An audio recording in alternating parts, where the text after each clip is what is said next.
If they call you a dog, you feel angry, so why do you still buy? This is Jersey's news commentary channel.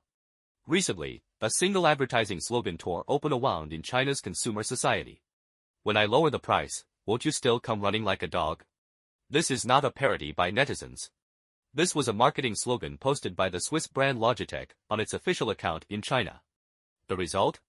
The entire internet exploded. Public opinion turned furious.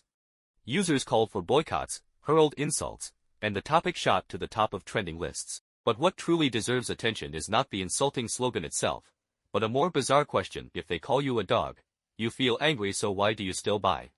In online comment sections, you can see an extremely fractured scene. On one side, overwhelming anger.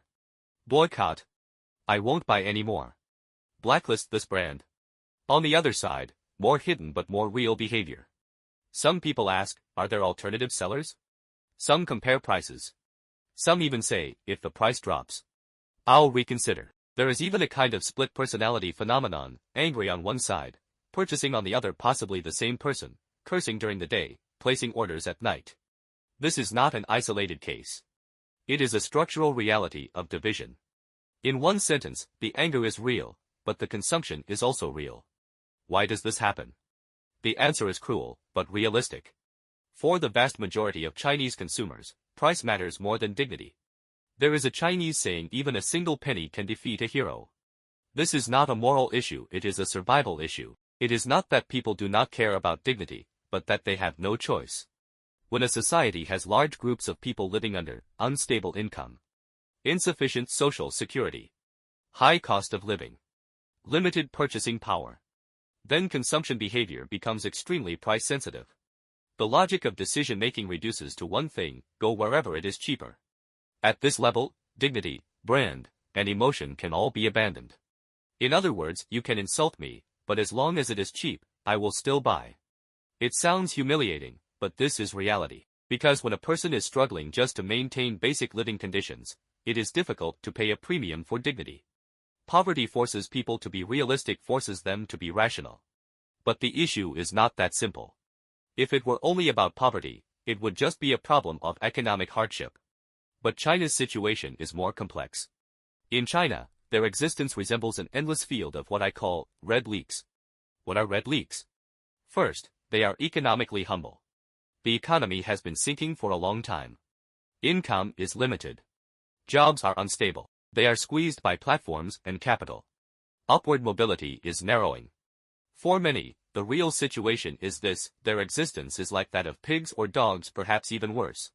This is not contempt. This is reality. Second, they are psychologically sensitive.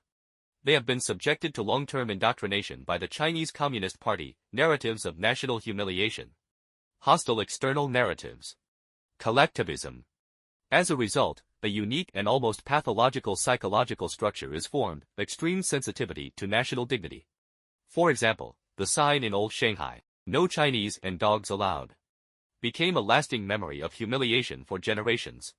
So when Logitech's insulting China advertisement appears, it immediately ignites emotional outrage. Third, there is cognitive dislocation. This leads to the most absurd split: insensitivity to individual dignity, but extreme sensitivity to national dignity.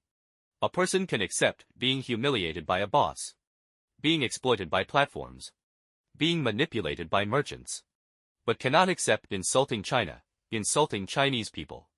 Why does this mental split occur? This is the most important question this article seeks to answer.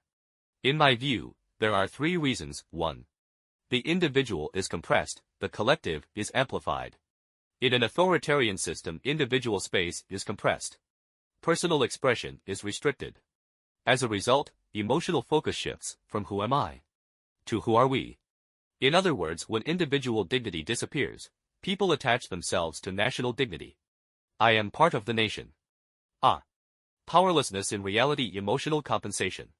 When a person cannot change income, class, system, they need an outlet. Thus, nationalism becomes a form of psychological compensation, a kind of emotional comfort. 3. Long-term shaping by educational narratives. For decades, over 1 billion Chinese people have been taught, foreigners once humiliated us. Only a strong nation brings dignity. This creates a subconscious logic: dignity does not belong to me as an individual, but to the nation. Thus emerges the most absurd scene: the person is exploited in reality, is insulted in consumption, but psychologically becomes enraged in the name of national dignity. This creates a grotesque combination: the body is honest, but the mind is agitated. In one sentence, price determines behavior, emotion determines expression. Of course, we must be clear, the behavior of the company must be condemned. Using insulting language in marketing is essentially emotional exploitation. Companies try to stimulate emotions, create conflict, gain traffic. This is a low-level but effective business strategy. I dare say, this kind of vulgar tactic was not invented by Swiss executives, but by Logitech's Chinese marketing team. But what truly makes me feel sorrow is not the advertisement itself. It is the deeper question beneath it: when will Chinese people become truly independent individuals? What is a truly independent individual?